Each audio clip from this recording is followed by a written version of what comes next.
On August 2 AD 461, a small imperial column approached the town of Dertona in northern Italy.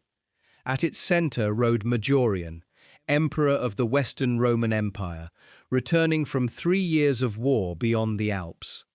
He had defeated Vandals on the Italian coast, driven Visigoths away from Arles, forced Burgundians out of Lyon, and marched farther into Hispania than any Western emperor had managed in years. Yet the soldiers accompanying him now were only a remnant.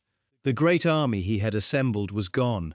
His invasion fleet had been captured or destroyed, and the road ahead belonged to another Roman commander. Waiting near Dertona were troops loyal to Ricimer, the general Majorian had once trusted to guard Italy. Their orders were not to welcome the emperor home. Majorian had survived mountain passes, enemy cavalry, rebellious cities, and a campaign stretching from the Adriatic to the coast of Spain. None of that mattered when Ricimer's men closed around his escort. The emperor was seized and stripped of his imperial insignia before his followers could organize any resistance. For 5 days, Majorian remained a prisoner. John of Antioch says he was stripped of the purple and beaten before being taken to a place near the river Iria on August 7th and beheaded. A later version attributed his death to illness, but other chroniclers preserved the execution Ricimer's government had every reason to obscure. The emperor had been surrounded and killed while trying to restore what remained of the Roman state. To understand why Majorian reached Dertona almost alone, the story must return 6 years earlier, to another road in Italy. In March of AD 455, Emperor Valentinian III rode outside Rome with a small group of attendants. 2 soldiers approached him while he watched military exercises. One struck him in the head, and the other finished the killing before the imperial guards intervened. The assassins calmly collected the emperor's jeweled diadem and carried it to the men who had arranged his murder. Valentinian had created the danger himself. 6 months earlier, inside the imperial palace, he had personally killed Flavius Artius, the general who had dominated Western politics for 2 decades. Artius had held together a military system built from Roman field armies, Hunnic auxiliaries, Gothic allies, and agreements with powerful provincial commanders. In 451, he had organized the coalition that confronted Attila in Gaul. By murdering him, Valentinian removed the one man whose personal relationships still connected many of the empire's military factions. Petronius Maximus, a wealthy senator implicated in the conspiracy, claimed the imperial title. To strengthen his position, he forced Valentinian's widow, Licinia Eudoxia, to marry him, and compelled her daughter Eudocia to marry his son. The new emperor had a title, a palace, and the support of part of the Senate, but little authority beyond the walls of Rome. Far across the Mediterranean, the marriage arrangements gave the Vandal king Gaiseric exactly the justification he needed to intervene. Eudocia had previously been promised to Gaiseric's son Huneric as part of an agreement between the Vandals and Valentinian's government. Gaiseric could now claim that Maximus had violated that settlement. Whether an appeal from Licinia Eudoxia actually reached Carthage remains uncertain, but the Vandal king required no invitation to recognize an opportunity.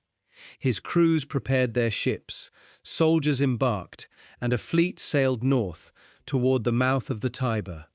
Word of the approaching Vandals reached Rome before their sails appeared on the horizon. Maximus had no field army capable of stopping them, and no general who could assemble one in time. On May 31st, after ruling for barely 2 months, he attempted to flee. A crowd recognized him in the streets, attacked his escort, and killed the emperor before he could escape the city. His body was mutilated and thrown into the Tiber, while Rome waited for Gaiseric. 2 days later, the Vandals entered. Pope Leo I met Gaiseric outside the walls and secured promises that the city would not be burned or subjected to indiscriminate killing. Rome was spared wholesale destruction, but not systematic plunder. For roughly 2 weeks, Vandal soldiers emptied palaces, temples, public buildings, and private homes of portable wealth. Imperial treasures disappeared toward the ships, along with members of the royal family and many captives whose fate would be decided in North Africa. The sack exposed the transformation that had taken place across the western Mediterranean. Carthage, once one of Rome's richest provincial capitals, had fallen to the Vandals in 439. From its harbour, Gaiseric controlled a fleet that could strike Sicily, Sardinia, Corsica, or the Italian coast with little warning. North Africa had once sent grain and tax revenue to support the Western government. Now its ships carried warriors toward Rome, while the imperial administration struggled to pay the troops expected to stop them. In Gaul, another emperor was already gathering support. Eparchius Avitus was a Gallo-Roman aristocrat, diplomat, and former official with close ties to King Theodoric II of the Visigoths. After Valentinian's death, Avitus had been negotiating with the Goths on behalf of the imperial government.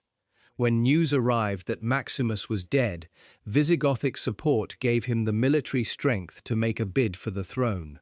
At Arelate, modern Arles, he was proclaimed emperor before moving toward Italy. Avitus entered Rome with the backing of Gallic senators and Gothic arms, but the alliance that raised him also weakened him. Italian aristocrats saw a provincial outsider surrounded by men whose loyalty belonged to Theodoric. The Visigothic king, meanwhile, used the freedom provided by Avitus's reign to intervene in Hispania. His armies crossed the peninsula, defeated the Suebi near the river Orbigo, and sacked Bracara, modern Braga, carrying away Roman inhabitants and property. Inside Italy, hunger placed Avitus under pressure that ceremonial titles could not relieve. The Vandal fleet threatened the grain routes, North Africa no longer supplied the government, and the Gothic soldiers accompanying the emperor needed to be fed and paid. When the treasury failed, Avitus dismissed many of them. To obtain money for their wages, bronze fittings and statues were reportedly stripped from public buildings and sold, turning Rome's remaining monuments into payment for an army that was leaving. Two commanders moved against him. Ricimer, a soldier of mixed Germanic ancestry who had risen through the Roman military, had recently won victories against Vandal forces near Sicily and Corsica. Majorian joined him, bringing his reputation among the troops and his connection to the old military circle of Aetius. Together, they controlled more effective forces in Italy than the emperor could assemble. Avitus ordered his general Remistus to defend the imperial position at Ravenna. Ricimer attacked first, killing Remistus near the city in September 456. Avitus then attempted to gather reinforcements in Gaul, but the expected support did not arrive quickly enough. He returned toward Italy with the forces still loyal to him and met Majorian and Ricimer near Placentia on October 17. The battle ended with Avitus defeated and his general Messianus dead. Captured by his enemies, the emperor was spared immediate execution, but forced to surrender the throne. He was consecrated as Bishop of Placentia, an arrangement that removed him from politics while allowing the victors to claim restraint. Avitus died soon afterward under circumstances that remain uncertain, possibly while trying to escape toward Gaul. The fall of Avitus left Majorian and Ricimer as the two strongest commanders in Italy, but an armed band soon crossed the Alps from Raetia before either man secured the vacant throne. The attackers were identified as Alemanni, and one account gives their number as 900. They penetrated as far as the region around Lake Maggiore, where farms and settlements lay open before them. Majorian sent a subordinate, the Comes Burco, to intercept them before they could scatter across the countryside. Burco caught the raiders near a place recorded as Campi Canini. The Alemanni were defeated, and the victory reached the army at a moment when Italy badly needed evidence that someone could still protect it. Majorian received the credit, even though Burco had commanded in the field. Soldiers who had watched emperors rise and die within months now saw a commander from Aetius's old army stopping an invasion before it reached the heart of the peninsula. On April 1, 457, troops acclaimed Majorian emperor at a place called Ad Columellus, approximately 6 miles outside Ravenna. Sidonius Apollinaris later presented him as reluctant to accept, but public reluctance was a familiar part of Roman imperial ceremony. Whatever hesitation he displayed, Majorian took the title. By the end of the year, his position had been formally established, while Ricimer received the rank of patrician and remained one of the most powerful commanders in the West. During the summer, Vandal ships approached Campania and landed warriors near the mouth of the Liris River. The raiders moved inland, taking property and captives as they went. Their commander was reportedly related to Gaiseric by marriage, suggesting this was more than an undirected act of piracy. If the Vandals returned safely with their loot, every coastal settlement would know that Majorian's accession had changed nothing. This time, the emperor moved in person. Roman troops advanced towards Sinuessa, while the Vandals were still burdened with what they had taken. Men carrying stolen goods could not retreat at the same speed as an empty raiding force, and the road back to the ships narrowed their options. Majorian attacked before they reached the safety of the coast. The Vandal column broke under the assault.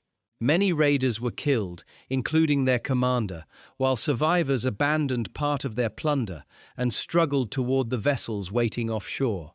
For the first time in years, a Western emperor had met an invading force in the field and driven it back to the sea. The victory was limited in size, but its immediate consequence was unmistakable.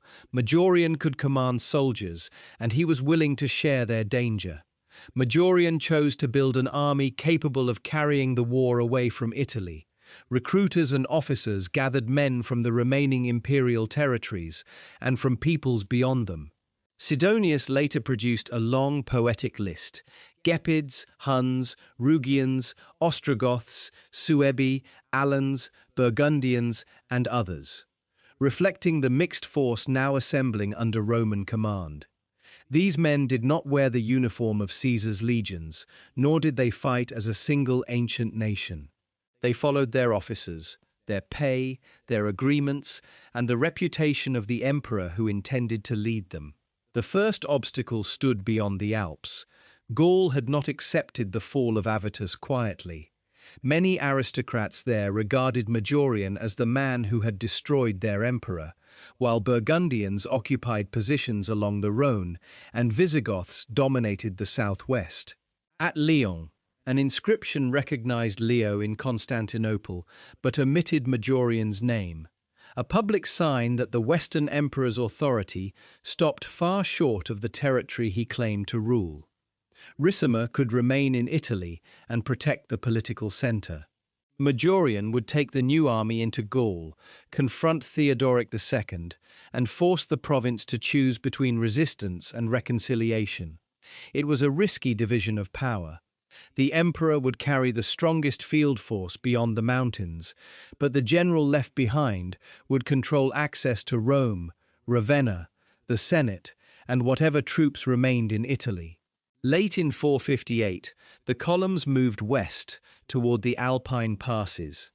Wagons carried grain, weapons, tools, and the equipment needed to keep a multinational army together on winter roads.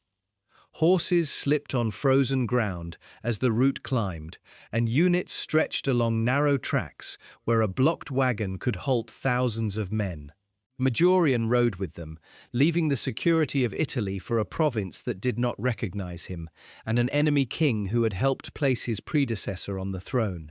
By the time Majorian's columns descended from the Alps, the army had already survived an enemy no commander could negotiate with. Winter had narrowed the roads, slowed the baggage train, and weakened horses that needed more fodder than the mountain settlements could provide. Officers struggled to keep Roman field troops, Hunnic horsemen, Germanic warriors, and allied contingents moving along the same route without allowing hunger or arguments over supplies to fracture the column. Each day carried them farther from Italy and deeper into a province where Majorian's authority existed mainly on coins and official documents. Arles was the immediate prize. The city stood close to the lower Rhone, linked to the Mediterranean and to roads running west toward the Visigothic heartland. It was also the seat of the Praetorian prefecture of Gaul, the administrative centre from which taxes, appointments and imperial orders were supposed to flow. Whoever controlled Arles could claim to speak for Roman government in the province, even if the countryside beyond remained contested. Majorian approached with two officers he trusted. Aegidius, a veteran associated with the military circle of Aetius, knew the political divisions of Gaul and commanded respect among Roman troops there. Nepotianus, another senior general, would help extend imperial operations toward Hispania if the Visigoths could be forced into submission. Their task was not simply to defeat Theodoric's army.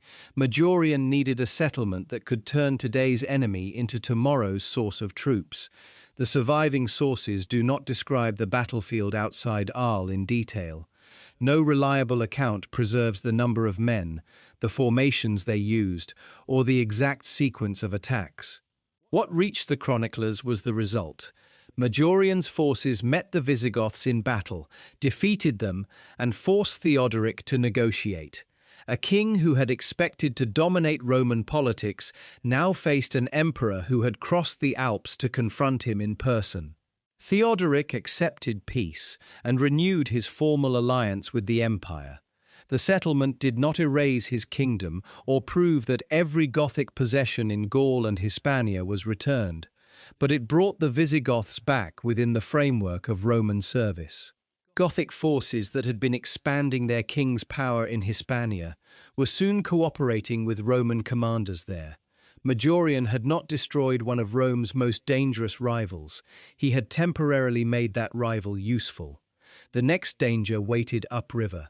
Burgundian groups had expanded into the Rhone valley during the confusion following the deaths of Aetius and Valentinian. Lyon, positioned where the Rhone and Saône meet, had accepted a Burgundian presence and resisted the government that overthrew Avitus. Leaving the city untouched would allow a hostile force to sit across the principal route between southern and northern Gaul. Majorian turned the army north. Supplies could move along the Rhone, but the same river that helped the imperial advance also carried news ahead of it. Merchants, refugees, and messengers reached Lyon before the soldiers did, bringing word that Theodoric had been defeated and compelled to make peace. By the time Roman columns approached, the city's leaders knew no Visigothic army was coming to rescue them. Lyon was protected by walls, difficult approaches, and the possibility that a long siege might exhaust the emperor's coalition. Majorian could not safely bypass it. A Burgundian garrison left in his rear could attack boats carrying grain down the Rhone, intercept messengers, and sever communications with Arles. Imperial pressure forced Lyon to submit, although the surviving evidence does not preserve a detailed account of a formal siege. An initial fine was imposed, making clear that rebellion carried a price. Then the emperor changed course. He granted relief from some of Lyon's burdens and allowed influential local men to seek reconciliation. The choice was practical. An emperor planning to invade Africa needed taxpayers, administrators, craftsmen, and supply depots, not a chain of ruined cities guarded by soldiers he could not spare. Sidonius Apollinaris became the most visible test of that policy. He was a wealthy Gallo-Roman aristocrat, an accomplished poet, and the son-in-law of Avitus. His family connections placed him dangerously close to the defeated regime, and another ruler might have confiscated his estates or ordered his arrest. Instead, Sidonius appeared before Majorian at Lyon and delivered a formal panegyric praising the emperor who had helped overthrow his father-in-law. The occasion demanded restraint from both men. Sidonius had to speak before soldiers whose victory ended his family's access to the throne, while Majorian listened to praise from a man surrounded by former opponents. The emperor accepted the performance and admitted Sidonius into his political circle. A potential center of aristocratic resistance became an intermediary between the new government and the Gallic elite. Behind each political settlement waited the same practical problem: taxes that could no longer be collected without ruining the people expected to pay them. Years of invasion, local warfare, corruption, and competing governments had left landowners facing arrears accumulated while the state provided little protection. Majorian remitted old debts and restricted the officials permitted to collect revenue. The measures did not restore Gaul's lost wealth, but they gave cities a reason to cooperate with a government now demanding fresh supplies. Reports from Hispania gave the next movement greater urgency. The Suebi remained established in Galicia, while rival leaders fought for power and raided neighboring regions. Visigothic armies had already intervened with devastating effect, sometimes claiming to act for Rome while keeping the results for themselves. Local Roman communities faced demands from several authorities and watched armed columns change allegiance without warning. Majorian sent news of his agreement with Theodoric across the Pyrenees. Nepotianus and the Gothic commander Suneric dispatched envoys into Galicia to announce that the emperor and the Visigothic king had established a firm peace after the Goths were defeated in battle. The message was both diplomatic and threatening. Rome's enemies in Hispania could no longer assume that Visigoths and imperial troops would remain divided. Yet Majorian's true objective lay beyond the peninsula. Gaiseric still held Carthage, and Vandal ships continued to make every Roman coastline vulnerable. Recovering Gaul would accomplish little if the tax revenue and grain of North Africa remained in enemy hands. The emperor needed Hispania not only as territory but as a platform from which he could cross the sea. By 459, southern Gaul appeared secure enough for the next advance. Majorian assembled the contingents intended for Hispania and arranged for Visigothic cooperation. The Goths knew the country south of the Pyrenees and already maintained forces there, but using them carried an obvious danger. Theodoric had accepted peace after defeat, not from renewed devotion to Rome, and his officers would pursue Gothic interests whenever imperial supervision weakened. Majorian entered Hispania in May 460. His arrival carried unusual weight because Western emperors had rarely appeared there in person during the 5th century. Communities accustomed to receiving distant orders now watched an emperor move among them with a field army. Majorian did not lead his main army into the mountains of Galicia in pursuit of every Suebic band. Such a campaign would consume time, weaken his force, and carry him away from the ports needed for the invasion of Africa. Instead, he left subordinate commanders to maintain pressure in the west and turned toward the southeastern coast. Carthage, not the Suebi, remained the objective on which his reign now depended. Along the coast of Carthaginiensis, shipbuilding and collection accelerated. Carpenters shaped hulls, while blacksmiths produced fittings and repaired anchors. Rope makers, sail makers, dock workers, merchants, and requisitioned laborers became part of the campaign, even though most would never enter battle. Warehouses filled with grain, water containers, weapons, spare timber, and equipment for men and horses. The vessels gathering there were not all war galleys. Many were transports intended to carry soldiers, animals, food, and siege materials across the western Mediterranean. Faster ships would have to protect the slower transports, while others maintained communications between Hispania and whatever landing point Majorian secured in Africa. A fleet of roughly 300 vessels, the number later given by Priscus, represented an enormous concentration of the Western Empire's remaining resources. Across the sea, Gaiseric received reports that the danger was no longer theoretical. Majorian had crossed Gaul, defeated Theodoric, entered Hispania, and gathered ships within reach of North Africa. The Vandal king sent envoys offering negotiations. If the emperor accepted, Gaiseric could protect his conquests without risking an invasion. If Majorian refused, the exchange would still buy time to prepare the coast. Majorian rejected the approach. He had not marched an army across two mountain ranges to recognize Gaiseric's conquests without a fight. Carthage remained the prize that could restore tax revenue, grain shipments, and naval power to the Western government.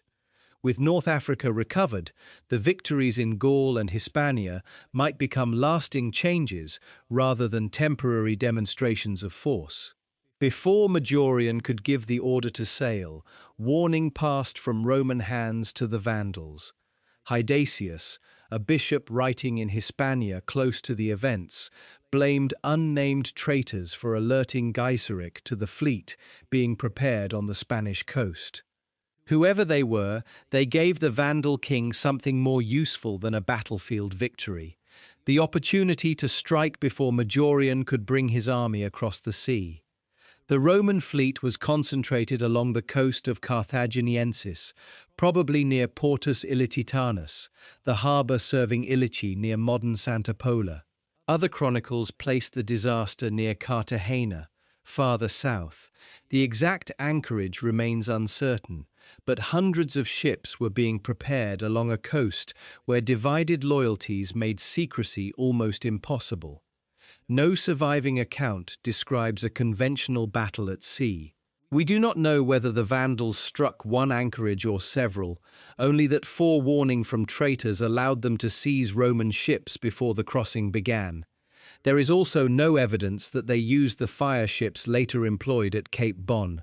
Majorian's transports had been gathered to carry an army, but they were caught before that army could reach Africa. The Vandals captured enough ships to end the expedition, although the sources do not establish that all 300 vessels were lost. Majorian still had soldiers, but soldiers could not march across the Mediterranean. He had wagons, animals, weapons, and supplies, yet without transports they remained stranded in Hispania, while Gaiseric's kingdom stood safely beyond the water. The disaster did not destroy Majorian's army in battle. It destroyed the purpose for which the army had crossed Gaul and Hispania. Gaiseric sent envoys again, but their position had changed. Before the attack, he had negotiated with an emperor holding an invasion fleet. Now he spoke to a ruler whose ships were gone and whose army was far from Italy. The terms have not survived, although a later writer described the agreement as disgraceful to Majorian. Whatever concessions were made, the emperor had to abandon the invasion. The emperor agreed. Refusing would not recover a single vessel, and prolonging the confrontation might expose the army to hunger or revolt. The decision preserved his troops, but it also surrendered the central objective of his reign. Carthage remained in Gaiseric's hands, along with the African revenues Majorian needed to make his earlier victories permanent. The retreat began along the roads that had carried the army south. Columns moved separately to avoid exhausting local supplies, sending officers ahead to arrange food and shelter. Soldiers who had crossed the Pyrenees expecting the wealth of Africa now faced another mountain passage with no conquest to show for the journey. The army remained dangerous, but its confidence had suffered a wound no enemy formation could display on a battlefield. Aegidius remained loyal. From his command in Gaul, he maintained the military structure Majorian had established and watched the approaches from Visigothic territory. His loyalty was personal as well as institutional, built during service under Aetius and reinforced by the trust Majorian placed in him. Yet Aegidius could protect northern Gaul. He could not control the politics, waiting for the emperor in Italy. Ricimer received the news from Hispania without having shared the danger of the campaign. While Majorian crossed mountains and campaigned among hostile cities, The patrician had remained near the centers of Italian government. Senators, officers, and palace officials approached him whenever they needed decisions that the absent emperor could not make quickly. Each petition strengthened his position as the man through whom power passed inside Italy. The fleet disaster gave Ricimer an opportunity no battlefield defeat had provided. Majorian had invested enormous resources in an expedition that failed before reaching Africa, and opponents could present the agreement with Gaiseric as a humiliation. Senators angered by the emperor's policies and officers uncertain of their pay now had a reason to gather around the general who controlled Italy's military connections. Majorian did not rush home. He returned to Arles and spent time securing what remained of his settlement in Gaul. The city had served as the gateway to his victories. Now it became the place where he attempted to prevent one failure from unraveling everything achieved since crossing the Alps. Messages went to officials, commanders, and local aristocrats, assuring them that imperial government would continue. The failed expedition left Majorian with an immediate problem in Gaul. Keeping the African army concentrated there would consume money the government no longer expected to recover from Carthage. Many contingents had been recruited for a specific expedition rather than permanent service. Their chiefs wanted payment, and the countryside could not support them indefinitely. Majorian dismissed the allied contingents that had returned with him, while Aegidius retained his separate command in Gaul. The decision eased the immediate financial burden and reduced pressure on Gallic supplies. It also removed the shield that had protected the emperor since he left Italy. Majorian left Arles in the summer of 461. Aegidius remained in Gaul with soldiers loyal to the emperor, but distance made that loyalty useless in an Italian confrontation. Theodoric watched the imperial party depart and understood that the man who had defeated him was moving away from his strongest commander. Behind Majorian lay the territories he had recovered. Ahead lay a political battlefield where his earlier victories offered no protection. The route carried the imperial party through the Alps and into Liguria. No enemy blocked the passes, and no hostile army challenged the column in open country. Messengers still addressed Majorian as emperor, officials still obeyed his written orders, and his image remained on imperial coinage. The danger did not announce itself with burning villages or scouts galloping back from the horizon. Near Dertona, roughly halfway between Genoa and Milan, Majorian's escort encountered troops sent by Ricimer. The emperor had only a small body of guards, perhaps domestics and officers, who had remained with him after the larger army dispersed. Resistance would have meant a brief fight against men who claimed to serve the same empire. Before Majorian could summon Aegidius or recall the dismissed contingents, Ricimer's soldiers closed the road. The soldiers blocking the road near Dertona wore Roman equipment and obeyed a Roman commander. Majorian could not identify them as foreign raiders or declare that an enemy kingdom had invaded Italy. They belonged to the military establishment he formerly commanded, but their loyalty had shifted to Ricimer. The emperor's small escort could either surrender or begin a hopeless fight on the roadside. Majorian was taken alive on August 2, 461. His captors stripped away the imperial insignia that marked him as the ruler of the West, reducing the man who had commanded armies from Italy to Hispania to a private prisoner. Officials loyal to Ricimer then announced that Majorian had been deposed. No Senate debate, military campaign, or public trial decided the matter. The emperor had returned without enough soldiers, and Ricimer acted before he could gather them. For 5 days, the prisoner remained in Ricimer's hands, isolated from commanders who might attempt a rescue. John of Antioch says Majorian was stripped of the purple, beaten, and finally led to execution.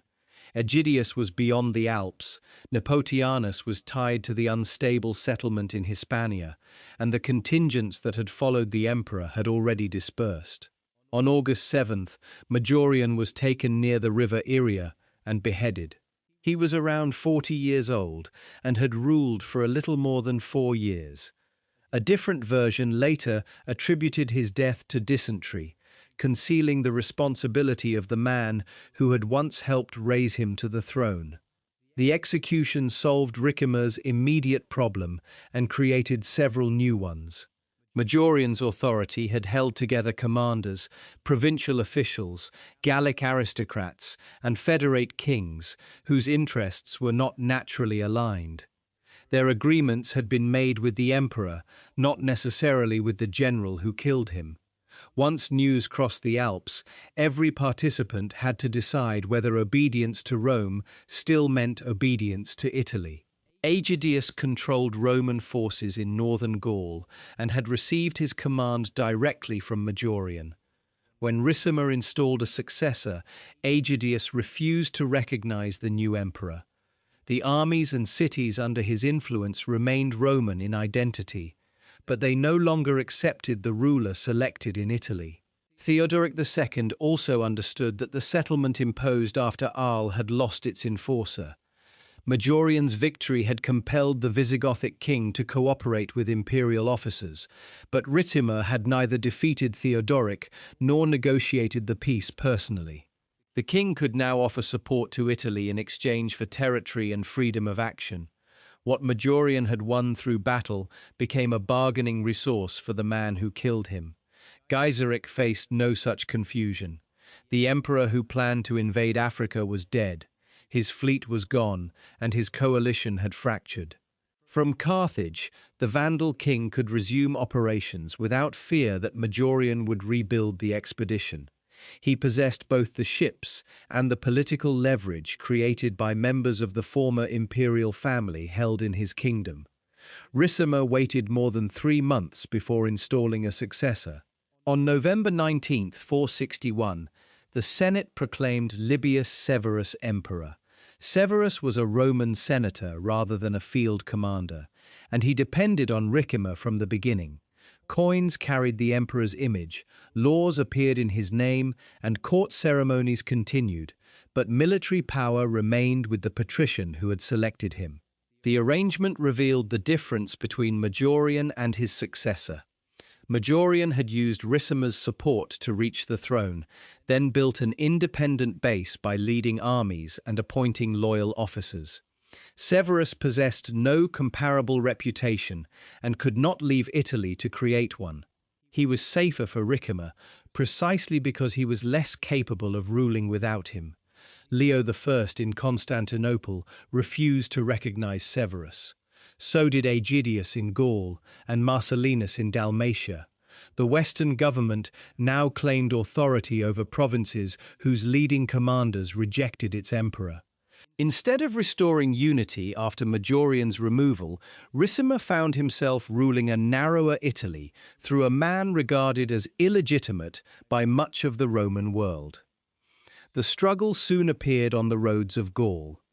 Ricimer's government recognized Agrippinus in place of Aegidius, and Agrippinus surrendered Narbo, modern Narbonne, to the Visigoths in exchange for their help.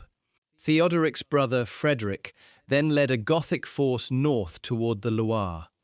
If Aegidius were defeated, Theodoric could expand into central Gaul, while Ricimer eliminated one of Majorian's most loyal surviving commanders. Aegidius prepared near Aurelianum, modern Orléans, in 400. He could draw upon Roman troops and local alliances, possibly including Frankish support, though the composition of the force remains uncertain. Unlike Majorian's victory near Arles, this confrontation occurred without an emperor present. It was a war between commanders and kingdoms using Roman offices, while the imperial government watched from Italy. The Visigothic advance ended in defeat. Frederick was killed, and Aegidius preserved his position in northern Gaul.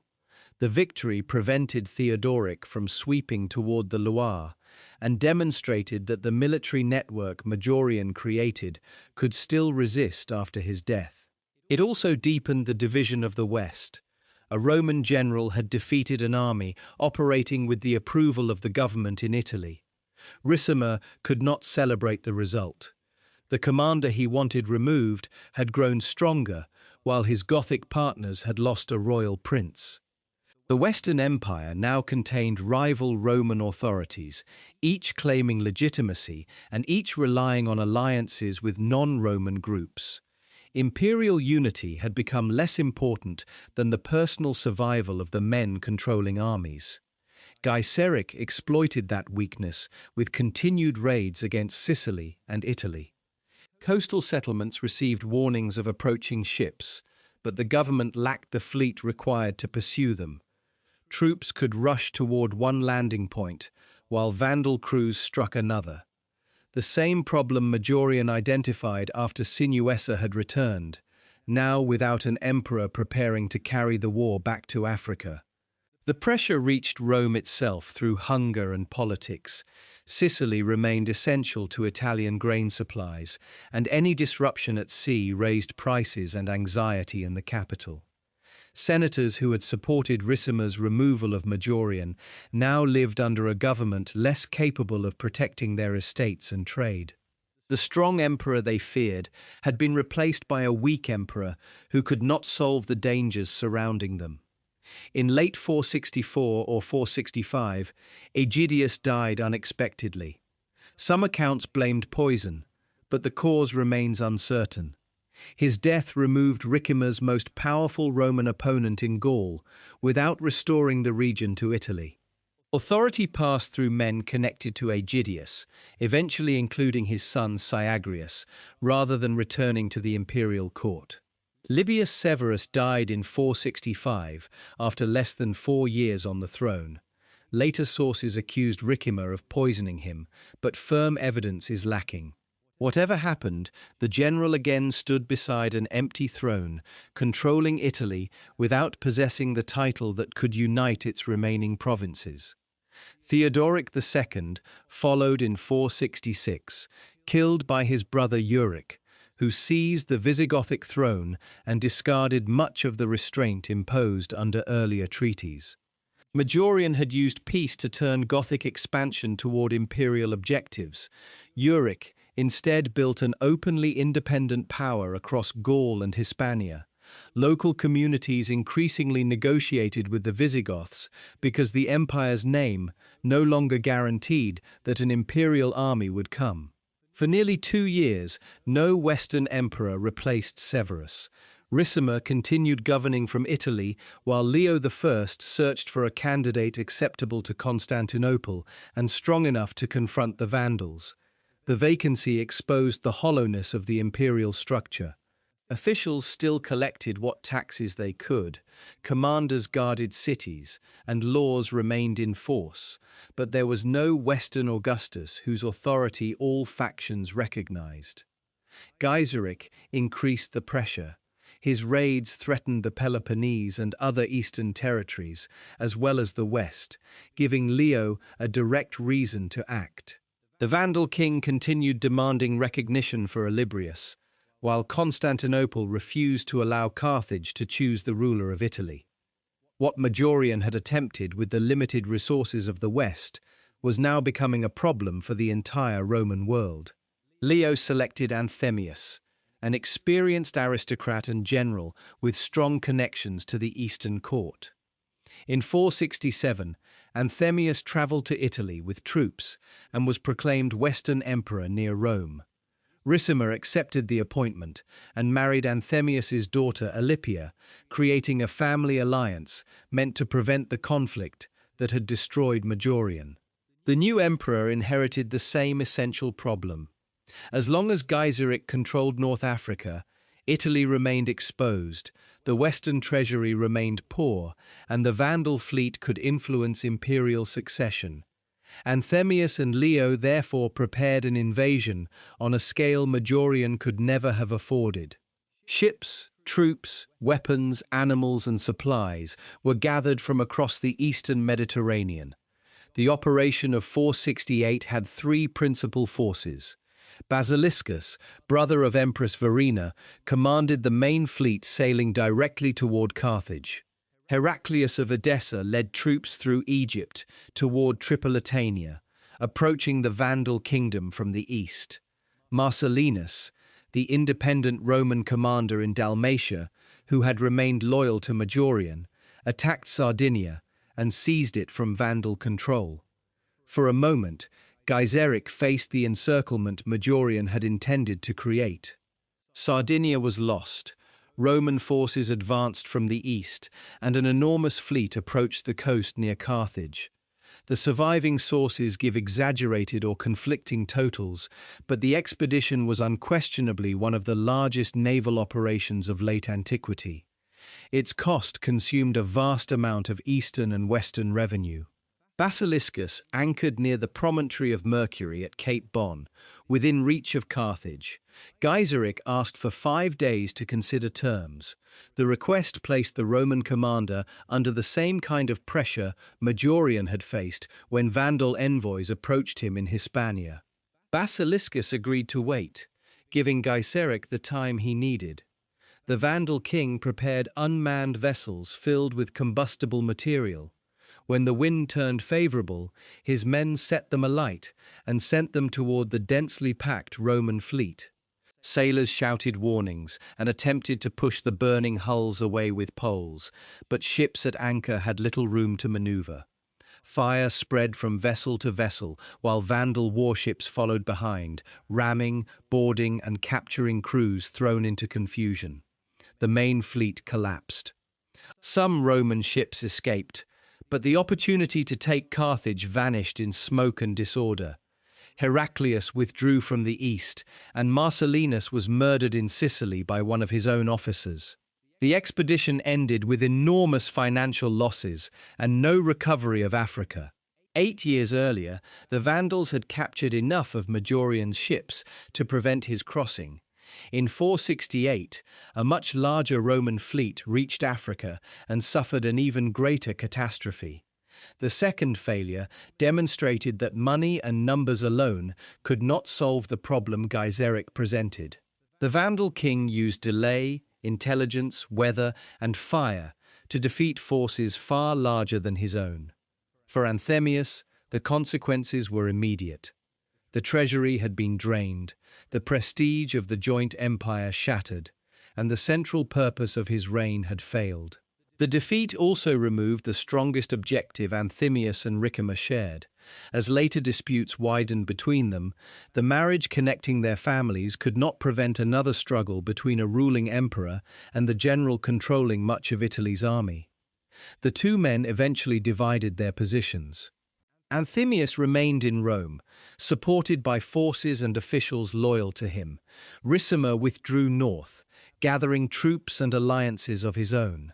Bishops and senators attempted mediation, but neither side trusted the other enough to disarm. In 472, Ricimer marched on Rome with an army that included Burgundian soldiers under his nephew Gundobad. Gaiseric's preferred candidate, Olybrius, entered the political struggle as an alternative emperor. The city that had been plundered by Vandals 17 years earlier now faced an army commanded by Rome's own patrician. Fighting cut Rome into hostile districts. Anthemius's supporters held parts of the city, while Ricimer's men controlled access and tightened the siege. Hunger spread among civilians trapped behind the defences. The imperial capital was no longer merely vulnerable to foreign attack. It had become the battlefield of rival Roman governments. Ricimer's forces entered the city in July. Anthemius attempted to escape disguised as a beggar or petitioner, but was recognized and killed. Rome was plundered again, this time by troops fighting for the man who had spent years presenting himself as the protector of Italy. The pattern established at Dertona reached its final form. When an emperor became an obstacle, Ricimer removed him by force. The victory did not give Ricimer the lasting control he had pursued. He died only weeks later, reportedly after suffering a severe hemorrhage. Olybrius survived him by a few months before dying from illness. Within a single year, the general, the emperor he destroyed, and the emperor installed in his place were all gone.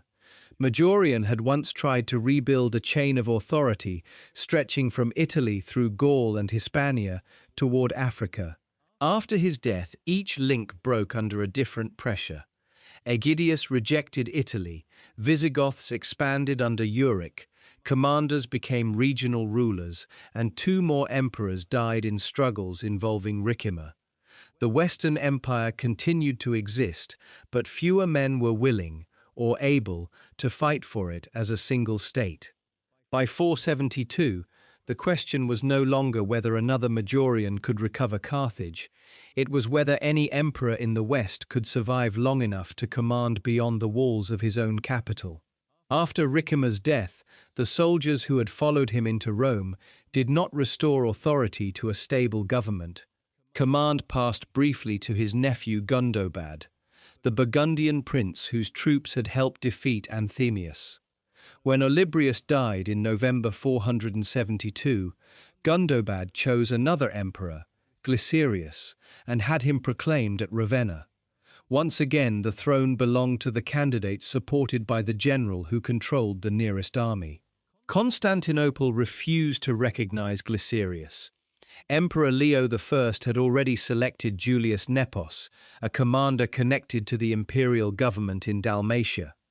In 474, Nepos crossed the Adriatic with eastern support and landed in Italy. Glycerius lacked the forces to oppose him, surrendered the imperial title, and was made bishop of Salona. Nepos inherited little more than Italy, parts of Dalmatia, and uncertain claims over fragments of Gaul. Euric's Visigoths were expanding across the west, while Burgundians controlled much of the Rhone valley Majorian had once forced into submission. The Suebi remained in northwestern Hispania, and Vandal ships still ruled the central and western Mediterranean. Territories continued to appear as Roman on official documents long after the imperial government lost the power to enter them.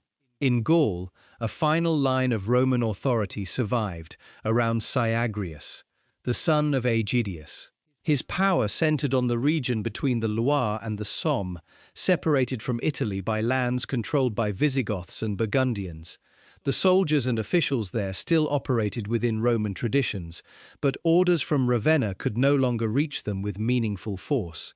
Majorian's appointment of Aegidius had preserved a Roman enclave, yet the same loyalty that sustained it also made it independent of the rulers who came after him. Euric continued pressing against Roman territory. Towns that once appealed to an emperor now negotiated with the Gothic king or prepared their own defences. In 475, Nepos accepted a settlement that recognized much of Euric's control in Gaul in exchange for peace. The agreement did not create the Visigothic expansion, but it acknowledged how little the Western government could do to reverse it. Nepos's most important commander in Italy was Orestes, a Roman officer who had once served at the court of Attila. Nepos appointed him master of soldiers and ordered him to assemble troops, possibly for operations in Gaul. Orestes obeyed the first part of the command. Once the army gathered, he turned it toward Ravenna instead of leading it against the Visigoths. Nepos fled across the Adriatic to Dalmatia in August 475. He continued to claim the Western imperial title from there, and Constantinople still regarded him as the legitimate emperor. Orestes did not take the throne himself. Like Ricimer before him, he placed another person in the imperial palace, his young son Romulus. The boy's name carried the weight of Rome's founding and its first imperial dynasty. Later writers called him Romulus Augustulus, the little Augustus, emphasizing the contrast between his title and his power. He issued no great campaign orders, commanded no army, and controlled nothing beyond what his father's soldiers could protect. The Western Empire had reached a point where the imperial office could be handed to a child, while the commander behind him made every important decision. The soldiers who placed Romulus on the throne soon demanded payment.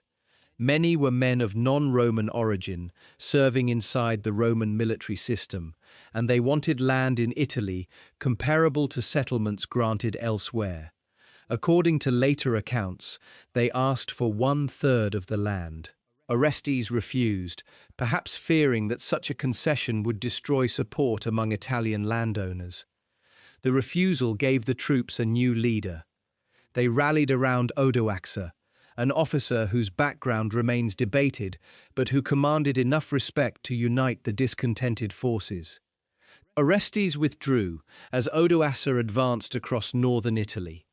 The struggle that followed was not an invasion by an entirely foreign army crossing a guarded frontier. It was another rebellion inside the military establishment upon which the government depended. Odoacer's men captured Orestes near Placentia in August 476 and executed him. His brother Polus attempted to defend Ravenna, but was killed outside the city. With both men gone, the government protecting Romulus disappeared. Odoacer entered Ravenna and confronted the teenage emperor. Romulus was not executed. Odoacer removed him from office on September 4th, 476, reportedly spared him because of his youth, and provided an allowance. The imperial insignia of the West was sent to Emperor Zeno in Constantinople. Odoacer's representatives argued that the Roman world no longer required a separate Western emperor, and that one ruler in the East was sufficient. Julius Nepos remained alive in Dalmatia and continued claiming the title until his murder in 480. Roman institutions also survived in Italy under Odoacer, who governed in the name of the Eastern emperor while ruling as king. The Senate continued to meet, officials kept their offices, taxes were collected, and Roman law did not vanish in a single night. No soldier standing outside Ravenna could have known that later historians would choose 476 as the conventional end of the Western Roman Empire.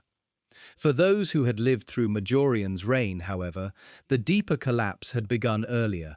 In 458, an emperor had still been able to collect an army, cross the Alps, defeat a federate king, recover rebellious cities, and enter Hispania.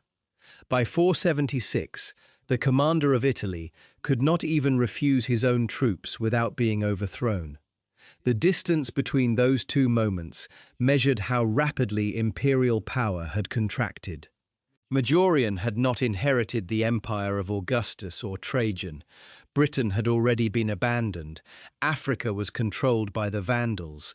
Much of Hispania lay beyond effective government, and Gaul was divided among Roman commanders and federate kingdoms. His treasury depended on provinces that could not reliably pay, while his army depended on men whose loyalty often belonged first to their immediate commanders. Within those limits, his record was remarkable. Near Sinuessa, he defeated Vandal raiders before they could escape with their plunder. A mixed army then followed him through the Alps, and defeat near Arles compelled Theodoric II to make peace. At Lyon, Majorian combined military pressure with appointments, tax relief, and personal reconciliation to draw much of the Gallic aristocracy back toward the imperial government. His march into Hispania demonstrated that the Western throne could still project military power far beyond Italy. The fleet assembled on the southeastern coast was not an imaginary plan recorded only in a court speech.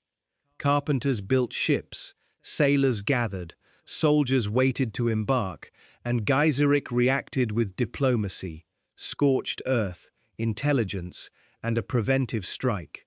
The Vandal king's response shows how seriously he regarded the threat. The expedition also exposed the weakness Majorian could not overcome. A fleet of roughly 300 vessels depended on harbours, information security, trustworthy officials, and uninterrupted supplies.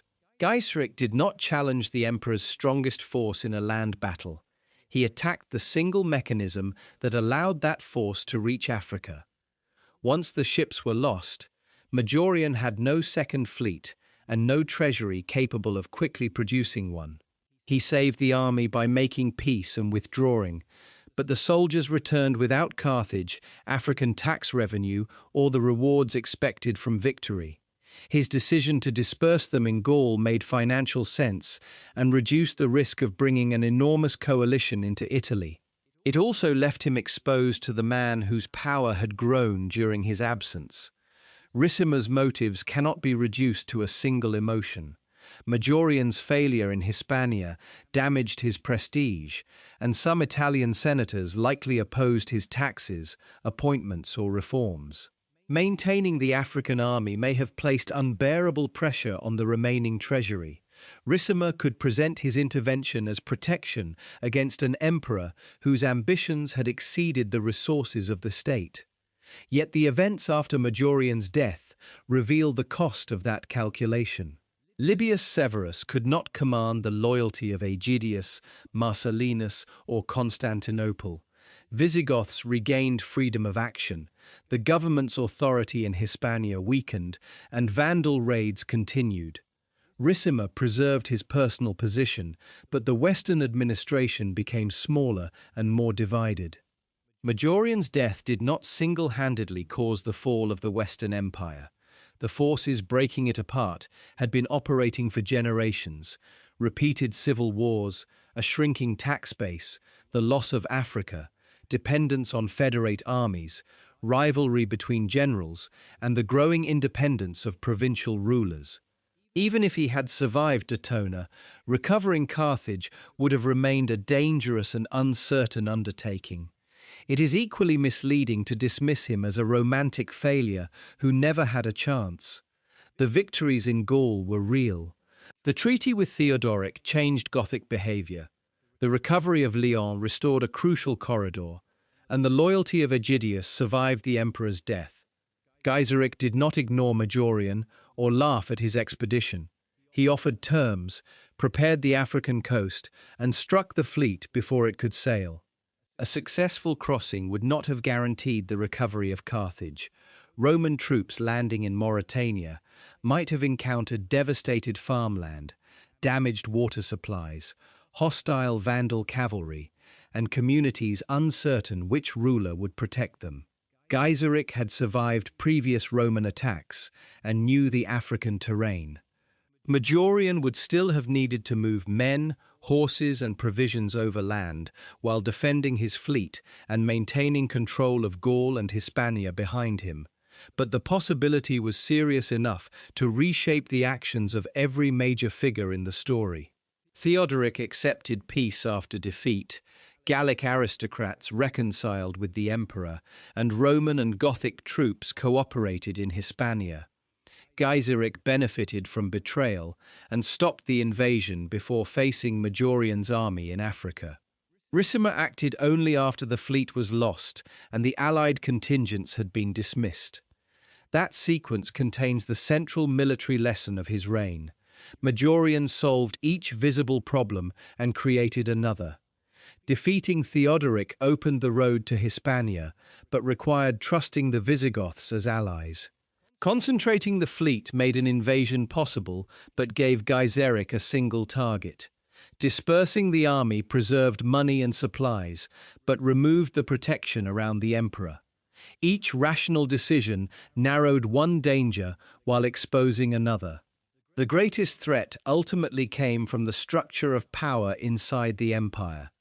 Western emperors required generals who could recruit and command armies, yet any general with enough soldiers to defend the government could also control it. Ricimer could not easily become emperor, but he could decide who wore the diadem. Majorian's independence disrupted that arrangement, turning the qualities needed to save the state into reasons for his removal. Years later, the historian Procopius praised Majorian above the other Western emperors and described him as a man who never hesitated before difficult work or the dangers of war. Procopius also repeated legendary material and gave an incorrect account of Majorian's death, so his details cannot always be trusted. His admiration is nevertheless revealing.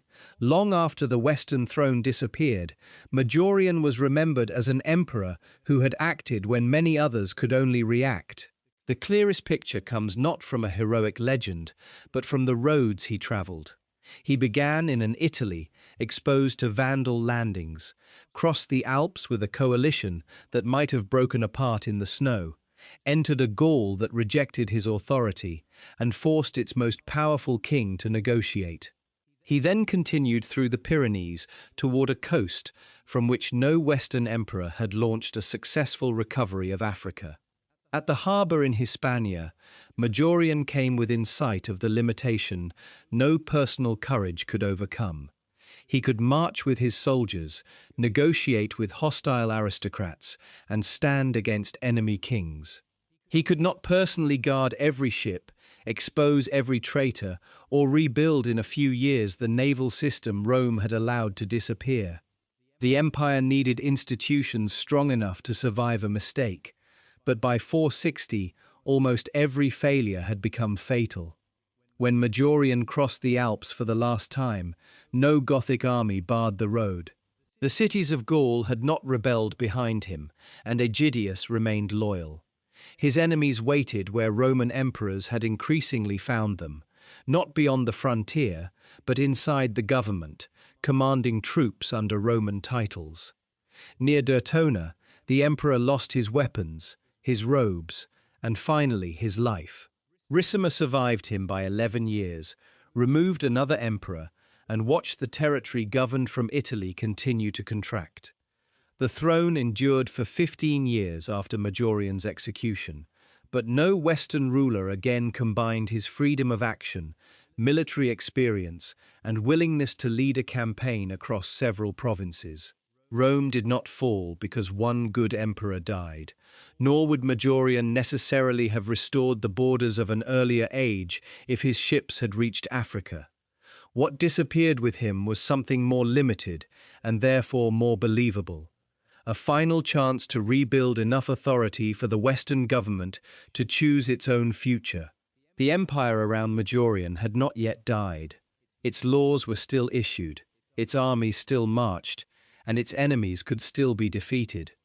But each victory depended on one commander, one agreement, or one fragile supply line. When those connections failed, there was no deeper structure left to hold them together. Majorian spent his reign fighting Vandals, Visigoths, Burgundians, rebels, distance, and the financial exhaustion of the state he ruled. He defeated several of those enemies and survived most of the dangers they placed before him.